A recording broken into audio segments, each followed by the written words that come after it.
Всем привет! Сегодня у нас необычный сюжет. У нас в гостях ребята из главной дороги, канала НТВ. Ну, за науку. За науку.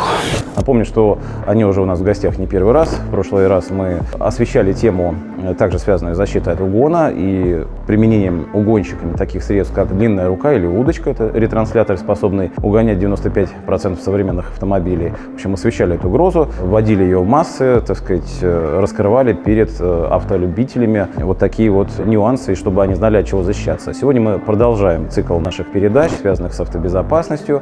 И в качестве темы для сегодняшнего ролика это качество установки охранных систем. Попробуем развернуть эту идею, показать плюсы и минусы. Для этого ребята подготовили 3 автомобиля абсолютно с реальными пользователями, которые не знают, что у них установлено и как установлено. И в нашу задачу входит экспертная оценка качества установки и подбора этих систем. Посмотрим, как это выглядит.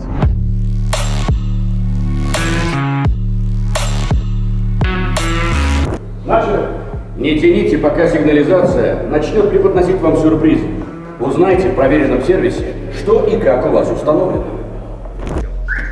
Ставим систему на охрану, а снимаем штатным брелком или свертышем, без разницы.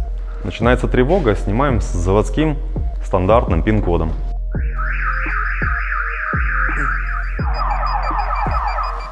Брелок у нас пищит, замочек закрыт. Если повезет, брелочек будет вам сообщать как пейджер. Но если его заглушить, открыть дверь, разбить стекло, включить зажигание, нажать на эту кнопку, подержать 2 секунды, машина уедет. Не надо даже разбирать автомобиль. Я только что снял систему с помощью заводского пин-кода. Машина снялась с охраны, и я ее завел. Можно было, по сути дела, и не искать блокировки. С помощью этой кнопки опять же программируются новые брелки в память системы. Защитить диагностический разъем. Существуют разные защиты, механические и электронные. Первый автомобиль Hyundai Solaris. После дилерской установки, она, как правило, потоковая. Первые впечатления таковы, что Геннадий, наш установщик, после вскрытия двери пошла тревога, и при помощи кодонаборного переключателя, который установлен под лобовым стеклом, в доступном месте, видимом снаружи автомобиля, тут же выключил с охраны вот эту дополнительную систему. То есть еще до того, как он начал разбирать панели, диагностировать качество ее установки, уже было выявлено, что у нее есть первое слабое место, это заводской пин-код, при помощи которого злоумышленник легко может снять ее с охраны.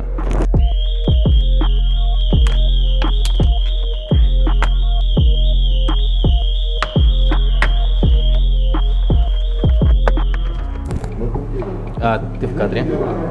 Почему сигнализация не спасет от угона? Ну, здесь, по сути дела, можно было машинку и не разбирать. Блок Шархана, он прям рядом, за блоком предохранителей. Сейчас просто самому интересно, там ключ или все-таки копия. Вот коробочка. Все по старинке ставили обходчик. А внутри обходчика бывает оригинальный ключ с кнопками и полноценный, даже с жалом, скажем так, разрезанный. Угу. Ну, здесь смотрите. Оригинальный ключ, не нарезано жало. По сути дела, он туда даже не встанет. Это уже радует, что не оригинал. У вас сколько оригинальных ключей на руках? Да. При помощи вот этого чипа отключен штатный иммобилайзер, обходится. То есть не надо писать дополнительных чипов при угоне. То есть вот прислонил к антенне считывателя рядом с замком зажигания, и вот уже занозой, так называемым свертом, проворачивается замок, и автомобиль заводится. Ну, блокировка у нас на стартер, как я и предполагал. Если бы машина была на механике, можно было толкнуть, она запустилась и поехала, не разбирая ничего. Наш установщик обнаружил блок обхода штатного иммобилайзера, где хранился не нарезанный, но запрограммированный ключ в штатную систему, что позволяет тем же самым угонщикам несанкционированно обходить штатный иммобилайзер во время угона. То есть упрощение процесса угона для угонщика. Ключ, конечно же, не нарезан, только запрограммирован чип, который находится в головке этого ключа, но, в принципе, этого уже достаточно, чтобы облегчить хищение автомобиля. То есть блокировка сделана под рулевой колонкой? Да, как обычно, по старинке, на быструю руку установка за 2 часа, обычно так называют все мастера. А как должно быть, по идее? А Должно быть, скажем так, блокировка максимально скрытная и желательно, скажем так, блокировать цепи, которые находятся под капотом. Там их больше гораздо. Если, допустим, эта машина была у нас с кнопкой бы старт-стоп, а не с ключом зажигания, отсутствует и зажигание, и стартер. Единственный, получается, вариант — бензонасос. И у установщика, и мастер, который, допустим, соображает в безопасности, он будет делать, скажем так, блокировки под капотом. Я-то вижу своим опытным взглядом, что у нас проводочки от самой системы подходят к замку зажигания. Вот прямо вот сюда. Нажимаем на собачку и вытаскиваем штекер. Просто интересно, действительно заблокирован стартер. Проверим, что у нас машина заводится в данный момент. Машина заводится. Хорошо. Ставим на охрану.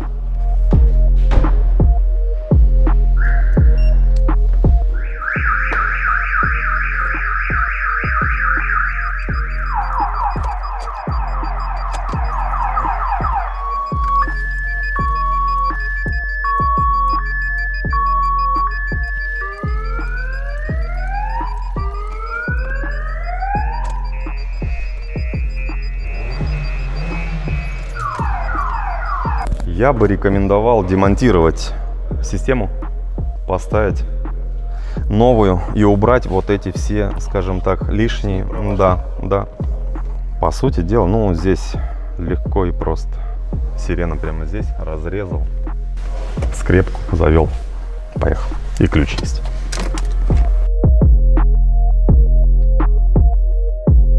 Сирена прямо доступна там в ногах у водителя, переходная резинка и отдельный провод, замотанный изолентой. Видно, что это не штатная, можно сразу перекусить там, не открывая капот. Я уже вижу, что он не работает.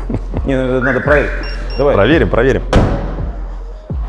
Закрываем автомобиль. Открываем капот, разбиваем стекло. Вот, капот открыт, но ни один из водителей, скажем так, владельцев, не смазывает концевик, а он иногда, там, через год, он ржавеет. Электронике не важно, из-за чего поднимать тревогу. Машину могут угонять. А может, просто влага попала в датчик. Как видим, после вскрытия капота не последовало никакой реакции. Это частая ошибка автовладельцев, потому что со временем происходит закисание концевика, и на вскрытие капота уже сигнализация не реагирует. Таким образом, злоумышленник может спокойно добраться до сирены, оторвать от нее провод, что, собственно, после вскрытия двери не вызовет никакой тревоги, никаких звуковых сигналов. Ну и, конечно же, автовладельца заинтересовала эффективность замка коробки передач, которая у него установлена в салоне автомобиля на селекторе. И вот сейчас мастер как раз объясняет отсутствие эффективности как таковой, потому что существует методика обхода из подкапотного пространства для переключения вручную селектора, установленного на коробке передач, в положение драйва. Вы купили подержанную машину с ней или новую в салоне, да? Полностью, да. Вот была какая-то надежда или что? Вот почему? Какие сейчас ощущения, что как оказалось? Ну, честно говоря, чувство как бы разочарования, наверное, большого, потому что все-таки большое мнение является дилер как бы Hyundai, потому что, мы идем, покупаем вещи, понимаем, что на качество, и берем эти сигнализации, это какой-то гарантия должна быть в любом случае. То есть, я понимаю, что все машины угоняют, то есть нет неугоняемых машин, то есть какая бы сигнализация не была бы. Но, по крайней мере, есть те технические средства, которые позволяют сделать это сложнее, и что, скажем так, потеряет интерес, грубо говоря, у угонщика. Сколько времени, на ваш взгляд, для вашей машины нужно угонщику, чтобы ее утащить? Теперь, минуты 3 максимум, мне кажется. То есть это вот с учетом даже, наверное, меньше. Будете усиливать? Безусловно, рекомендации получены. Ну что, угнать можно? Эти, да проще простого. Нужно убрать блокировки, которые установщики даже не прятали. Ого.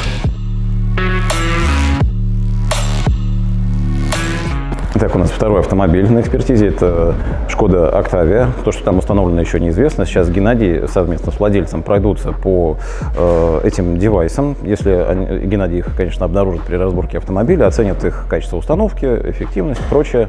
Поехали.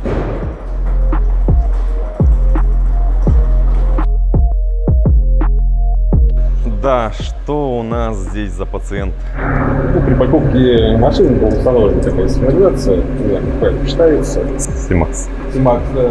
Большинство автомобилей, эксплуатируемых в российском автопарке, точнее их обладатели, они глубоко уверены, что их машины находятся под охраной штатных систем противоугонных, а также дополнительных противоугонных систем, которые у них установлены в большинстве своем у дилеров в сервисных центрах. Значит, есть глубокое заблуждение того, что их машина защищена. И вот когда угоняют вот такие вот автомобили, как мы видим, они действительно плохо защищенные, то у людей начинает рождаться обобщение, что как не защищай, все равно угонят. Вот в первом автомобиле, в Hyundai Solaris, мы видели и замок коробки передач, и автосигнализацию. То есть человек обладает знанием, что у него установлены такие ингредиенты, а его машину, представляете, могут угнать, да, и совершенно легко, в течение 3 минут, как сам пользователь уже заметил. И у него какое впечатление будет после этого? Что ни ставь, все равно угонят. То есть превращение всей этой идеи, здравой идеи, возможности защитить автомобиль в фатализм. То есть люди перестают верить в свойства охранных систем. А все это благодаря 2 факторам. Это неправильно подобранному оборудованию и неправильно установленному оборудованию. Потому что вот это 2 составляющих успеха, 50 на 50. То есть, как мы увидели вот в этих первых случаях, на Hyundai Solaris стояла сигнализация, которая подвержена электронному взлому. На Шкода Октавии то же самое. Сигнализация, которая подвержена электронному взлому. Помимо этого есть еще другие способы деактивации этих систем, но в принципе этих 2 уже достаточно, а владельцы уверены в сохранности. Поэтому, так сказать, вот возникает такое чувство фатализма, что не ставь, все равно угонят, но мы каждый раз пытаемся доказать обратное своим трудом, защитой нашими профессионалами автомобилей наших клиентов в наших сервисах. Пока что идет подготовка, давайте посмотрим, с чем же мы часто сталкиваемся. Ребята, установщики сами на свои мобильные телефоны снимают вот эти вот горе-установки, что они из себя представляют, мы сейчас увидим. Toyota Land Cruiser 200. Открываем. И здесь мы смотрим. Установлена игла. Прямо тут. Чуваки не парились. А это блокировка, да? Ну. Ну вот. Игла 300, Neo. Ставим автомобиль на охрану. Ругается дверь. Это неправильная установка, скажем так, потому что установили провод, который отвечает за тревогу по дверям, на плафон. Задержка 30 секунд. После этого еще раз попробуем. Когда он там погаснет. Когда отключаешь лампу салона, Но... она нормально защелкивает. Да, но нет тревоги по дверям. Все, машина под охраной. Открываем оригинальным ключом. Тревога по дверям.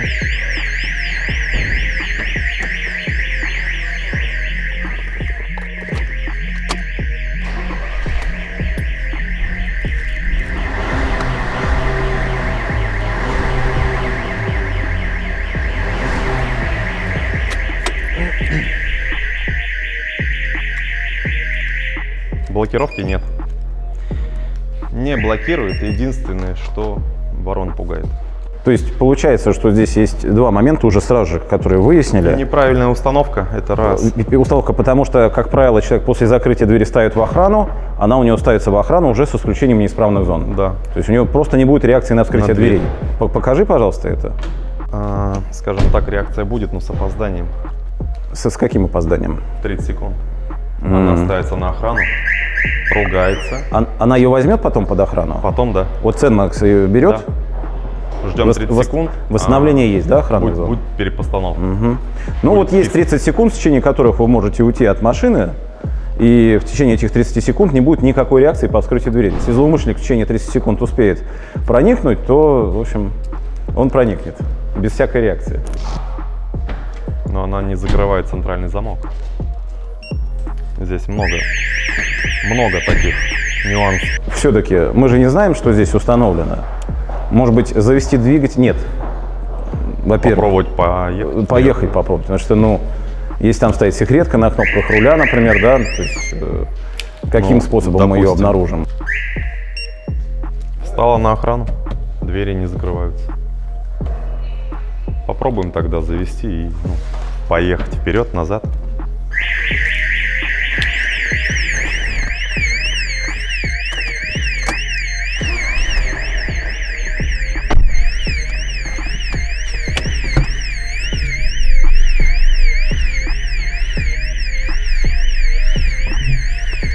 По сути, нет блокировки от автосигнализации. Также отсутствуют какие-либо дополнительные блокировки двигателя, это очевидно, потому что двигатель не глохнет даже при движении автомобиля.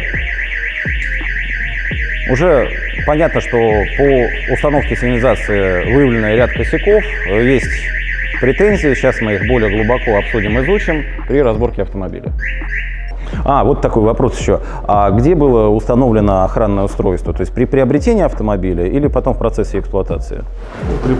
Прям покупал. В салоне, в автосалоне, да?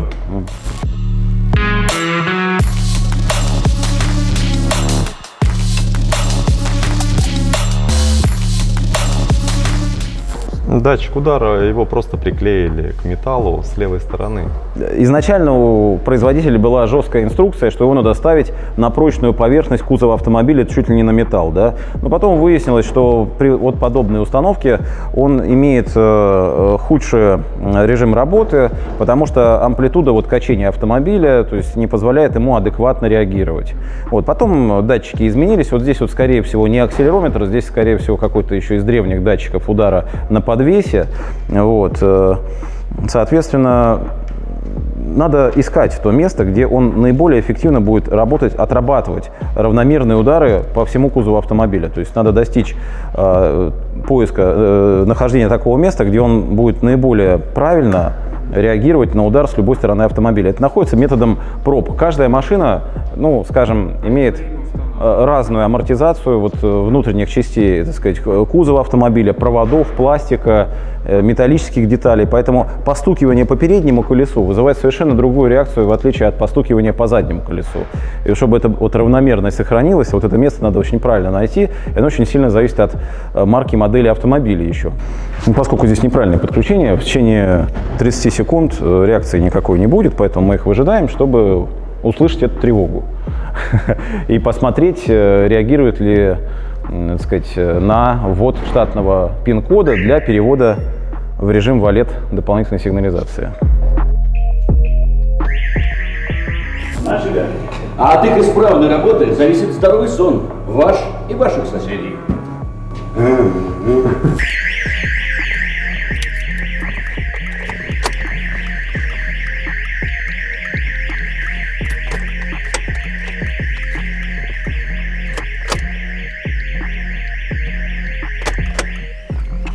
На данной системе тоже не заменен заводской пин-код сигнализации, поэтому банальным действием, скрыв автомобиль, обнаружив эту кнопку «Валет», И сервисные кнопки «Валет».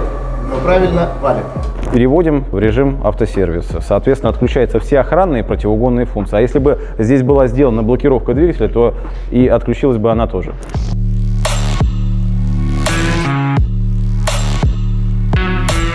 Так, мы осмотрели второй автомобиль, выявили, что на нем была установлена сигнализация, была установлена в официальном дилерском центре при приобретении автомобиля много лет назад. Однако у нее ряд недостатков был выявлен, таких как отсутствие блокировки двигателя как таковой, а также отсутствие смены заводского пин-кода, что, собственно говоря, и повлекло за собой отключение этой сигнализации в течение 5 секунд после обнаружения этой клавиши.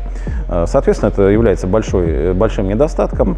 Как по нашим наблюдениям, порядка 90% автомобилей, на которых установлена дополнительная сигнализация, пребывает в таком же состоянии. То есть владельцы машин не знают, что у них есть код-наборный переключатель, при помощи ввода пин-кода, на котором машина переводится в режим автосервиса. Соответственно, после перевода в режим автосервис отключаются блокировки, отключаются охранные функции, то есть сигнализации больше не существует.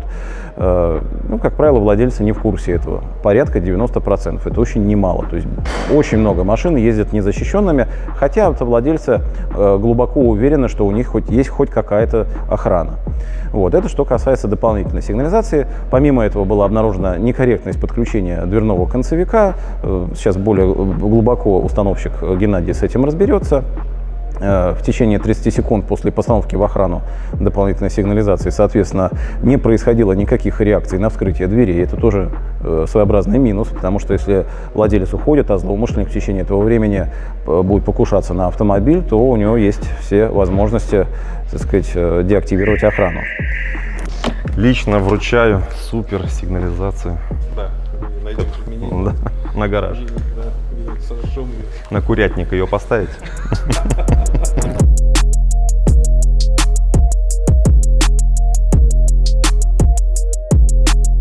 Взял вот такого вот динозаврика я, дополнительно ничего не устанавливал, вот так далее, соответственно, сказали, пользуйся, пользовался, единственное, раз в 2-3 года меняю как бы батарейки, потому что она начинает ругаться, что, я так понимаю, сигнала нету, и все.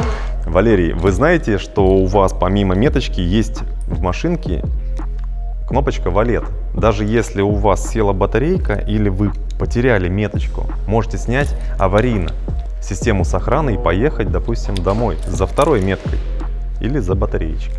Ну, вот один раз, нет, про это мне дилер не рассказал, как бы я забирал именно у дилера, которого как бы эту машину изначально покупалась. Соответственно, им принесли эту мою машину на комиссию. Про такое они мне не рассказывали. Сказали единственное, что говорит, если у вас включилась сигнализация, скорее всего, у вас села батарейка.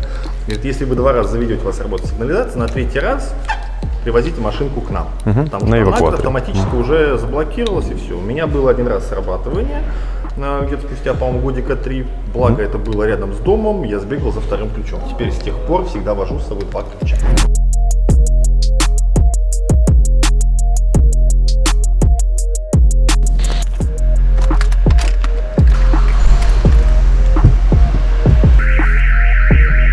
По блокировке было бы интересно посмотреть, ее найти.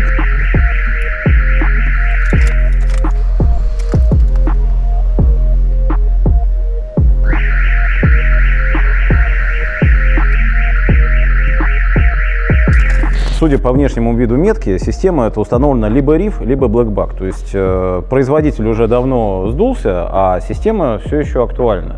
То есть у нее был внедрен в метках у самых первых диалоговый код. У них были у одних из первых применены цифровые беспроводные блокировки двигателя. То есть система где-то вот 2000-х годов, но вот до сих пор еще во многих свойствах она остается актуальной.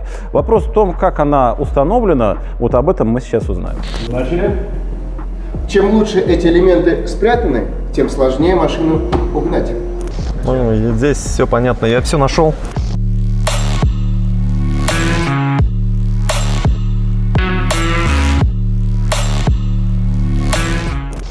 А вот и он. Ну, скажем так, легко и просто. Сама система, а снизу, ну, как стандартно, получается и кнопочка «Валет». Можно попробовать снять с охраны с помощью пин-кода.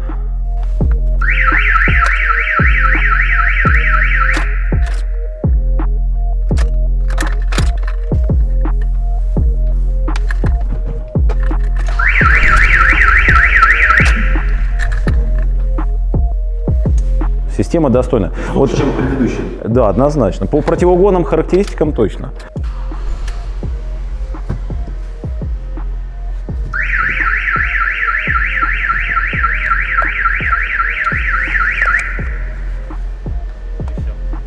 Но зато не уехать. Я вытащил разъемы центрального блока. Сирена отключилась моментально. Но у этой системы есть цифровая беспроводная релюшка, которая блокирует двигатель в момент движения автомобиля. Если я сейчас поеду, она меня заблокирует.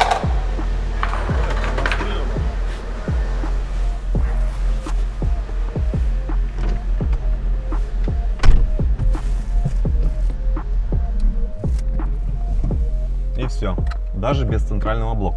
Либо пин-код не меняют, что чаще всего в автосалоне, либо его поменяли, сказали первому владельцу, а он с успехом забыл. В данном автомобиле первый владелец, может, и знал пин-код, но при продаже он просто продал машину, никому не сказал. Потому у нас и не получается снять с заводским банальным пин-кодом. По блокировке, да? По блокировке было бы интересно посмотреть, ее найти. Данная блокировка, вот эта, она у нас получается по датчику наклона блокирует.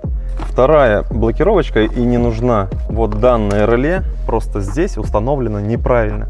Во-первых, всегда ставили их под капотом. Она под датчику движения блокирует.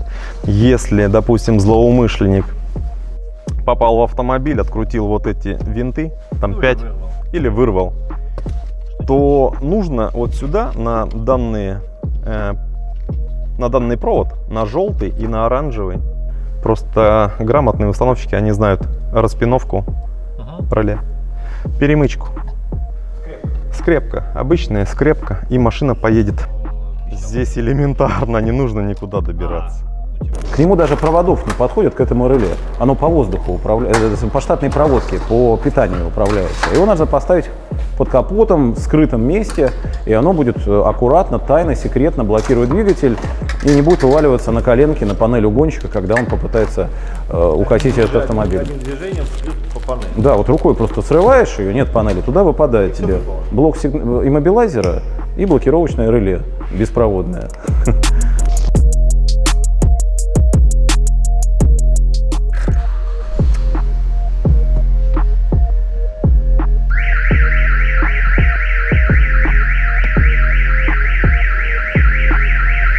Все, и едем дальше. И поехали.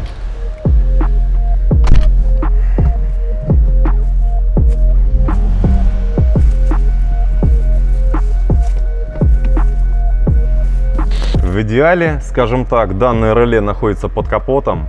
На капоте дополнительный замочек, и сам замок дополнительный защищает вот это реле. Не дать злоумышленнику достать до него, обезвредить, как я сделал, допустим, в данный момент. Ну, вообще, конечно, мне вот не нравится то, что вы возитесь с метками, их приходится подносить вблизи к ферритовой антенне для считывания. На самом деле они должны считываться лежа у вас в кармане. То есть здесь явно есть проблема с железом, они должны работать иначе. Вот. И замена батарейки, как видно, здесь не помогает, и поэтому, ну, на самом деле, думаю, что данная система где-то отжила свой срок службы, и стоит, возможно, задуматься над ее заменой, потому что, не зная пин-кода и потеряв метку, либо когда она сломается, вы попадете на эвакуацию автомобиля. Так можно резюмировать и по третьему автомобилю. Предварительно установка первичная производилась также в автосалоне у дилера еще где-то в 2006-2008 году. Можно сказать, что здесь применяется довольно-таки актуальная система, актуальная до сих пор. То есть она не имеет электронного взлома, она имеет беспроводную блокировку двигателя, но, как мы успели убедиться, все это хозяйство вываливается после демонтажа подрулевой панели и сам основной блок иммобилайзера и блокировочного реле. Блокировка восстанавливается при помощи перемычки за короткий промежуток времени, ну и, в общем-то, автомобиль способен уехать. То есть система охраны применена отличная, но установка здесь опять ни в какие рамки не лезет. Опять-таки произведенная за счет потокового подхода, где у установщика предполагается минимум времени для установки сложного электронного устройства для защиты автомобиля от угона.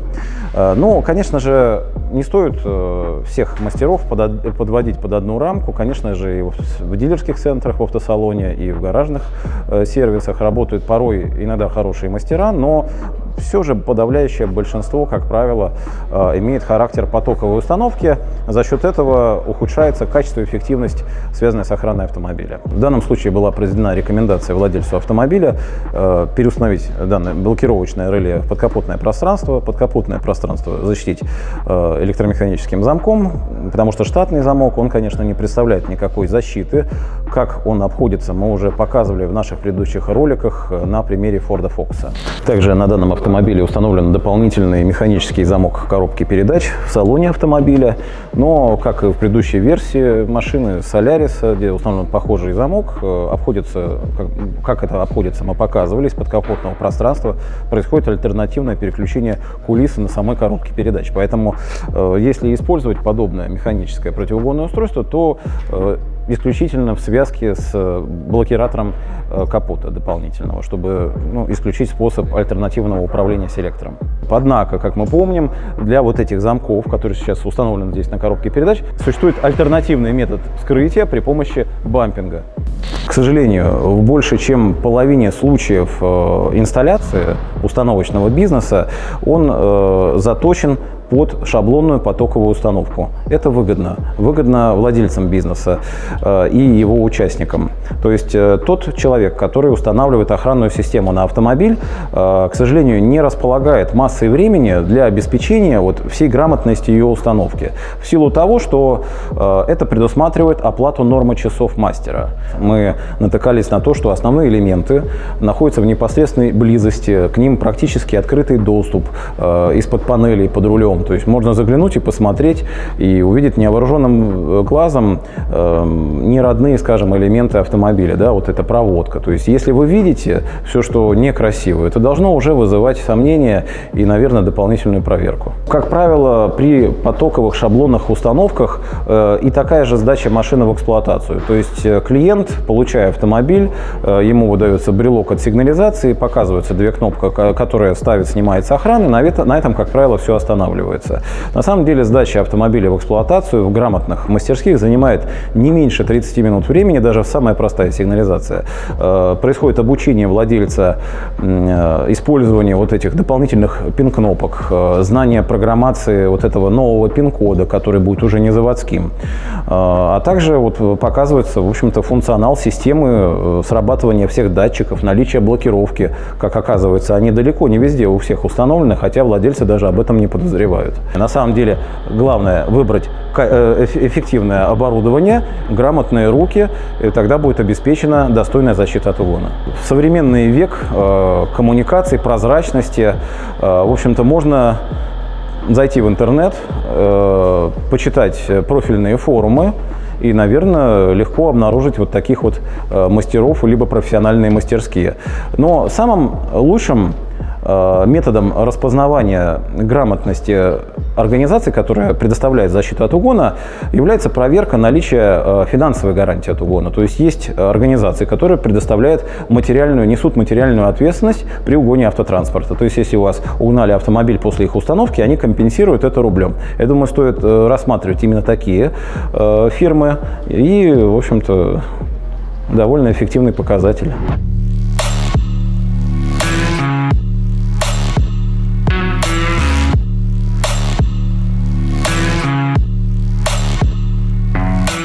Ну, такая вот необычная история у нас сегодня была. То есть мы провели экспертизу 3 автомобилей, везде потоковая установка. На некоторых машинах, как мы убедились, стоит даже неплохое оборудование, но в связи с этой некачественной работой, конечно же, противоугонных характеристик у автомобилей практически не было. Как правило, подобная история обнаруживается при смене автовладельца, когда новый пользователь устанавливает или освежает сигнализацию. Ну а для большинства пользователей, что и как установлено в их автомобиле, до сих пор и зачастую всегда остается загадкой. Поэтому совет очень простой. Для обеспечения противоугонных характеристик своего автомобиля всегда пользуйтесь советом и услугами профессионалов. Это не только качественный подбор оборудования, но и умелые руки. С вами был эксперт угона нет. Ставьте лайки, подписывайтесь на наш канал, следите за нашими выпусками, новостями и оставайтесь в безопасности.